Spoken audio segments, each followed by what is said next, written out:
Hello everybody, welcome back to Total Extreme Wrestling 2016. This is USPW, and we are here for USPW Stars, Stripes, and Slams. We are going to be in the New England region. I've determined this. We are going to pick best venue, and a generic venue has been selected. Let's hold on before making sure no problems found. Because I had a scare in last episode a bit. I thought I didn't have a storytelling match. Anyways, we have 16 segments, 150 minutes, so the entire show is booked. And we have 2 pre-show matches. Start us off with Josh Thompson defeating Mr. Lucha 3 in about 8 minutes with a clean cutter. Good match, 60C. Mr. Lucha only had 39, but he's not over, and he wasn't doing much in the match. He's basically just bumping for Josh Thompson. Next, we have a 10-man battle royal. I think this is my first battle royal in TEW 2016. Might be wrong on that. Might not be. I'm not sure. Decent pre-show match. Enigma won a battle royal. You have to remember the final 4 were Casey Valentine, Mick Muscles, and Jumbo Jackson, with Casey Valentine getting the final elimination. And Enigma, of course, got the most eliminations over the course of the match. This was just a 10-minute match. Kept Casey strong because I want to push Casey, and kind of needs to be kept strong. 67C+. We started the show with a 76B-. Hype video plays, hyping Nikki Champion, Steve Freely, Rich Money, Chris Caulfield, Rick Law, Trent Schaefer. Basically the 3 big storylines we have running. I forgot to do anything with the women on the show. I'm just realizing.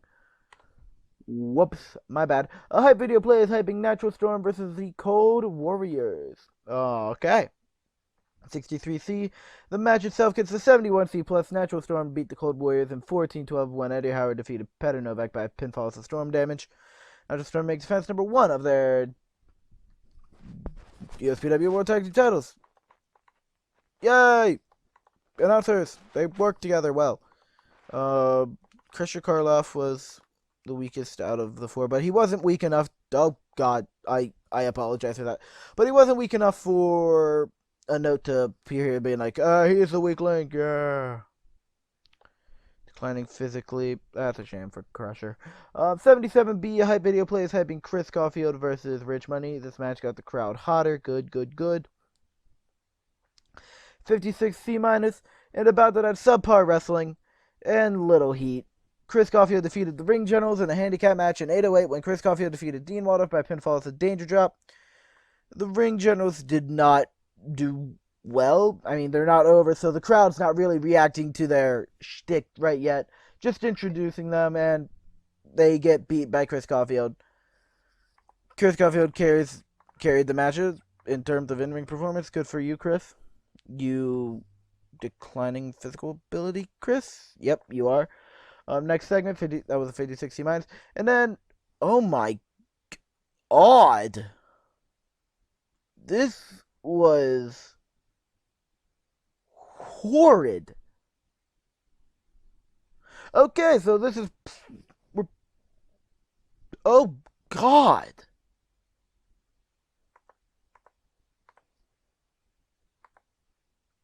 Slow build. What happened? Like, I know they just don't click. I mean, that,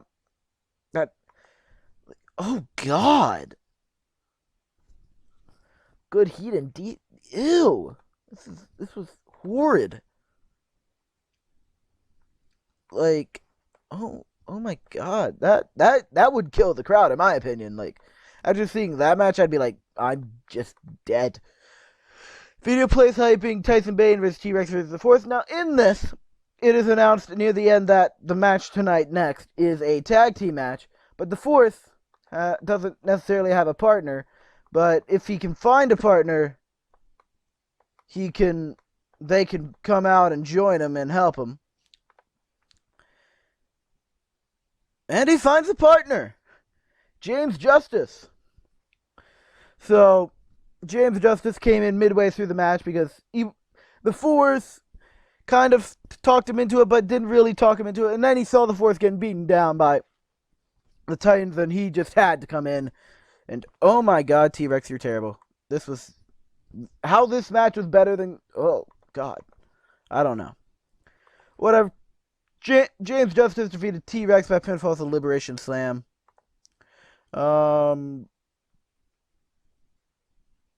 T-Rex was penalized for struggling with the slow build. That is a new penalty that I have not seen so far this year or last year. James Justice also struggled with the slow build. 72B minus, 74B minus. Video plays hyping Rick Law versus Trent Shaver. Not really the match, but just the storyline going on. Because Trent Shaver has a national title defense, but it's not against Rick Law. It is against Andre Jones. Got a 70C plus as planned. This match brought the fans back down a little bit. Good. Next segment. Get an 88B plus. Holy crap, these guys are doing good things. Rick Law insults Trent Shaver's manhood because he's like, oh, I have to cheat to win. Like, Trent Shaver has to cheat to win all the time. So he's like, and Trent Shaver's like embarrassed and irate, and he demands a match at the next pay-per-view. So at the next pay-per-view, Rick Law gets his rematch. I mean, so far, because Rick Law obviously accept this match. But there might be something happening in the next few weeks that make it not happen, or make it happen. I don't know. Make it change. Who knows? Things happen. 88B plus, 97 A star. A video plays hyping Nikki Champion versus Steve Freely. So we calmed down the crowd with the last match. Then the promo from Rick Law and Trent Shaver gets back up, and then this continues it. Just good God, Nikki Champion. People love you. People love you too, Steve Freely. Then they like seeing you wrestle.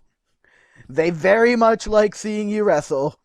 In an exceptional match, Steve Freely defeated Nikki Champion in 21-42 by pinfall with a handful of tights. Steve Freely makes defense number 2 of his USPW world title. So he doesn't win clean this time. Nikki Champion doesn't lose clean this time, as he lost clean in their last match, but he doesn't lose clean this time. That's a thing. Lack of selling, lack of psychology, booking decisions. I even kept Nikki strong because he is our figurehead, and he does not get beat clean. And when he does get beat, he is always kept strong. 88B plus, great main event, and then a freestyle segment called Nikki Champion looks on, all sad and stuff on the ramp. Think John Cena versus The Rock when Cena lost, as Steve Freely gloats in the ring about his victory. Yeah, 100 A star. What does the show get? The show gets an 88B plus. Alright, I'm going to tell Rich Money, look, I'm sorry. I'm sorry you had such a bad match. Here, get some encouragement, feel better. And then Nikki Champion and Steve Freely for tearing the house down in the final segments of the match. Of the show, like the final 5 segments, all about them, and they all graded 97, and they all graded 88 or above. They are wonderful. Nikki Champion told that he's awesome, and Steve Freely plays for a great performance. Seemed pleased, and I will see you guys at the main title screen.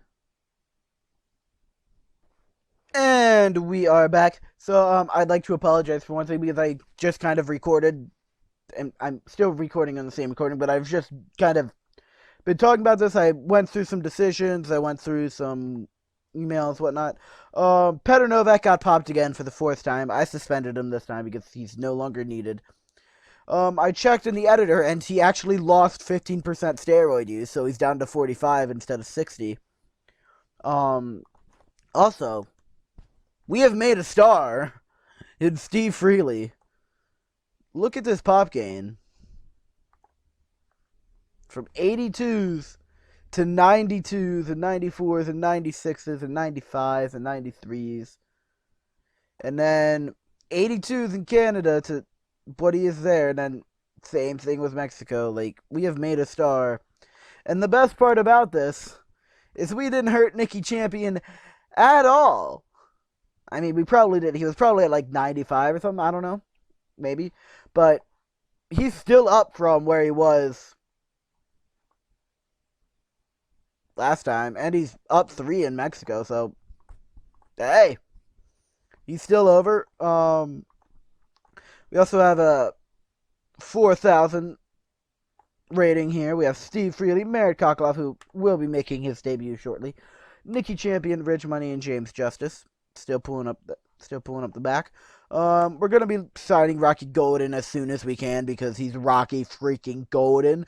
Wolf Hawkins as well. Maybe Sammy, probably not. I don't know. Aaron Andrews, maybe. Remo's the only one I kind of want from SWF. So, in terms of in Canada, update. Thank you. We're beating north of the border. The only guy, actually no, the only guy really worth taking is Sean McFly because they're all old, and Sean McFly is the only one with some decent popularity. But I'm still not going to be taking him because he's too old to take. We're actually not far behind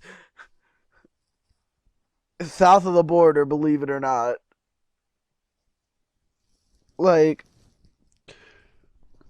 we're very close to catching south of the border there. Check child companies, just not scheduled, although that should be. Did I not make this 2 hours? Save and exit. Roster. I don't know if you're gonna be signing any more people. If not,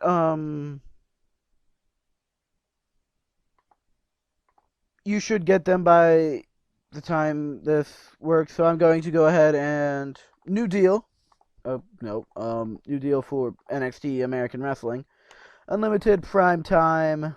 Make the deal. And the show should air on Fridays, yep.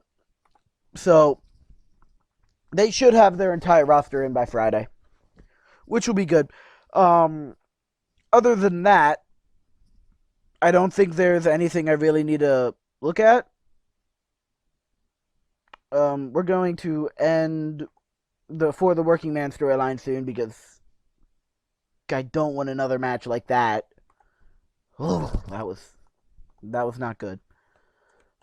Chris Caulfield is going to start jobbing his way down the card, leeching some of any overness he has. Maybe we'll keep him around somewhere decent because we want him to. Because the psychology is very useful. We kind of want him to do that. He'll become a road agent whenever he retires. Yeah, I wouldn't be interested in it either. You want to job? People need to go up weight classes. Why? Okay, Putty gets everyone to go up weight classes, but no, you're not going to heavyweight. But nobody ever wants to go up for me. Like, it's ridiculous. Anyways, that's going to do it for this episode, guys. Hope you all enjoyed it. Please leave a like, comment, and subscribe. And I'll see you guys in the next episode of Total Extreme Wrestling 2016 USPW. Bye.